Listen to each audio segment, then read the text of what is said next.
गुरुनगरला जे प्रकरण घडले, गोसावी समाजाच्या 2 चिमुकलीवरती लैंगिक अत्याचार करून त्यांचं खून केलं गेलं, याविषयी महाराष्ट्रामध्ये जवळजवळ या 4 दिवसापासून तालुक्यात जिल्ह्यात जन आक्रोश मोर्चाचं नियोजन चालू आहे। तरी या शासनाला विनंती आहे की या केसेसला फास्ट कोर्टात घेऊन विशेष सरकारी वकील उज्ज्वल निकमजी यांचा नियुक्ती करावी। व तसेच आज मी बघतोय TV9 असेल, वेगवेगळे चॅनेल असेल, या चॅनेलवर या राज्यात भडकवून उठलेला विषय म्हणजे संतोष देशमुख सरपंचाचा विषय होय। 100% संतोष देशमुख सरपंचांना न्याय मिळायलाच पाहिजे।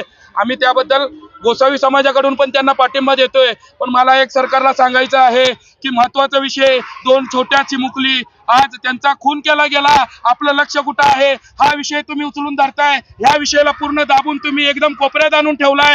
जर मी या गोसावी समाजाकडून या शासनाला अनेकदा परत विनंती करतोय, आमच्या समाजातल्या या भारतामध्ये कुठं गोसावी समाज आहे, तिथं या शासनाने गोसावी समाजावरती अन्याय करायचा प्रयत्न केला किंवा त्यांचा विचार घेतला नाही तर या सरकारला आम्ही सोडणार नाही। आणि हे जे काही विषय चालू आहे त्यावर एकच आरोपी कसा आहे?